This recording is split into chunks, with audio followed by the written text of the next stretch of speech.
please vote for me, please like me. And while all of those things I don't think are unique to the net, it's how we interact as human beings, even in person. In terms of the like button, I think that's what I'm most fearful of people associating their photographic self-esteem with how many likes or not people pressing on the button. It was really about how do you share your life on the go? How do you take little snapshots of your day and find ways of sharing them with the world? It was less about can you take the most beautiful picture with the most beautiful filter apps and post it for millions of people to see, right? So if you look at the distribution of people with followers on Instagram, I think you'll see a small percentage with a whole lot of followers where it is really about performance, right? It really is about gorgeous photos.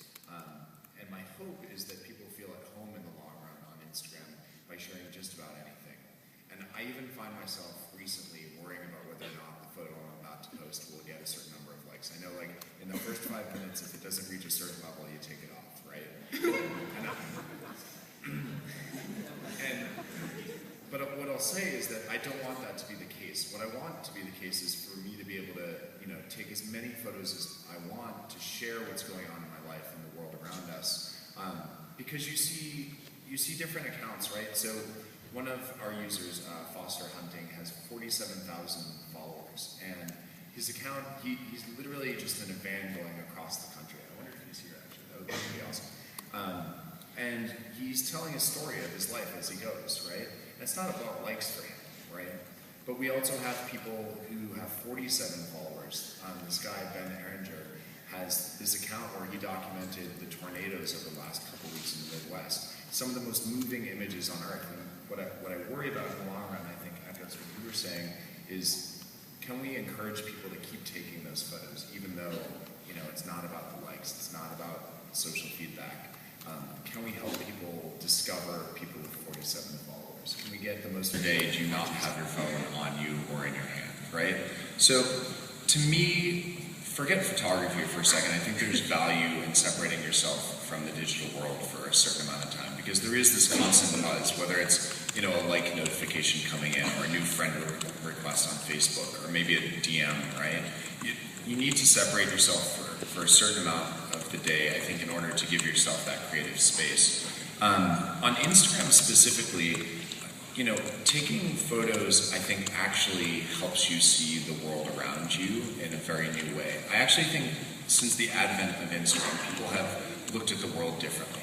They've seen things differently. They tend to remember moments differently. And, I take issue with people thinking that Instagram somehow distracts from seeing the real world, because in fact, I think it probably expands your vision, right? So every day that goes by when you open up Instagram, you start seeing things that you never would have seen before.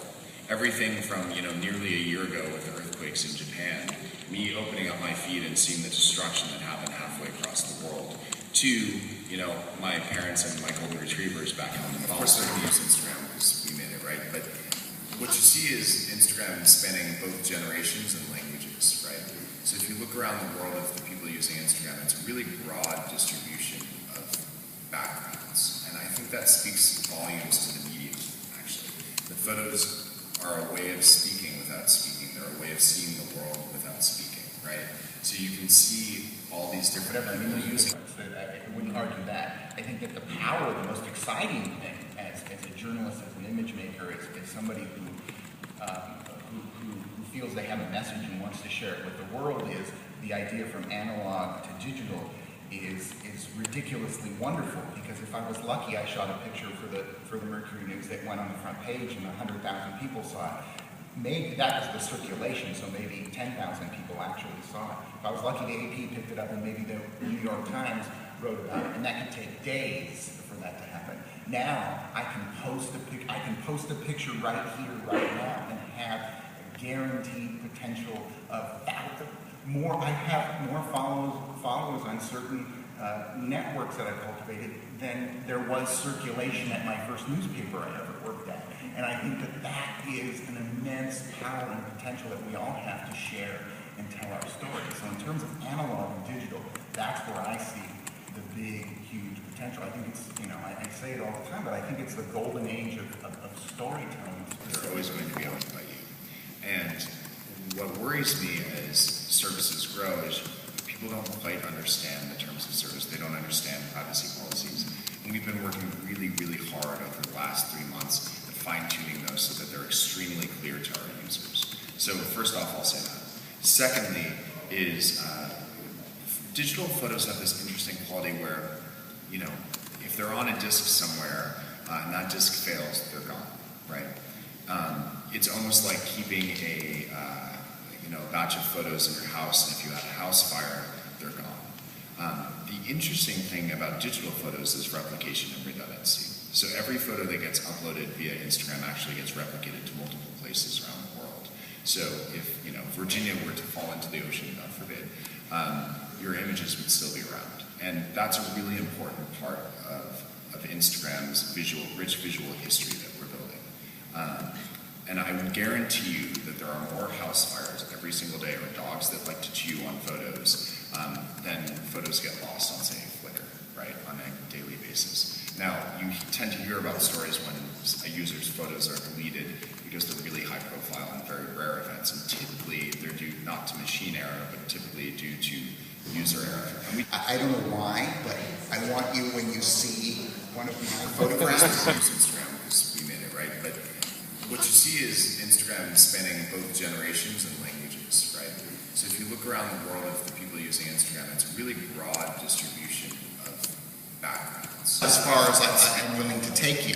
But imagine the artistic things that you could do in Systrom and blending and apping, and then you can take this and we can put this into another app, but we'll finish it here. And all of a sudden, here's my little thing that I'm ready to post to Instagram or take to another app or 2 or 3. So that's just kind of a quick rapid fire tutorial, if you want, of how I get where I get.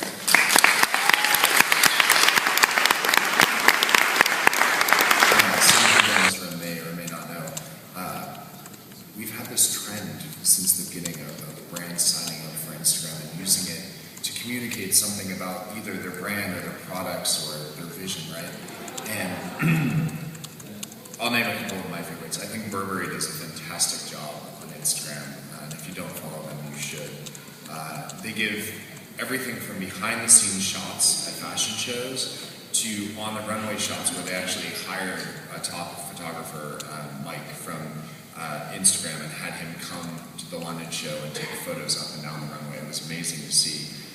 And they also show, their products, so that they're showcasing new scarves, new purses, etc. And I think that really gets to the heart of what Instagram is. It's not about photography, it's about the message, right? It's about them being able to communicate something about their brand, whether it is a product or a lifestyle or a feeling, and have you as a user and as a friend of the brand connect with them more closely. So I think Burberry does a great job.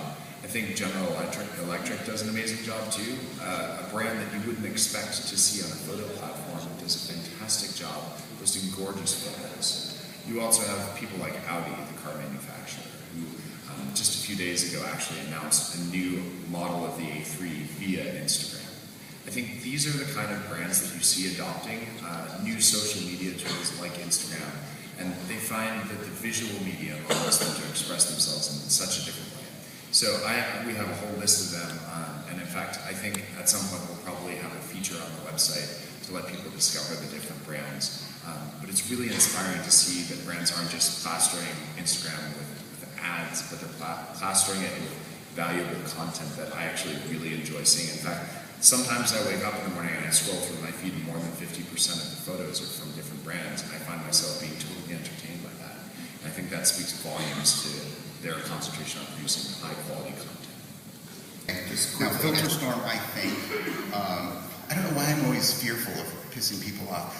It's better than any. It's like Photoshop.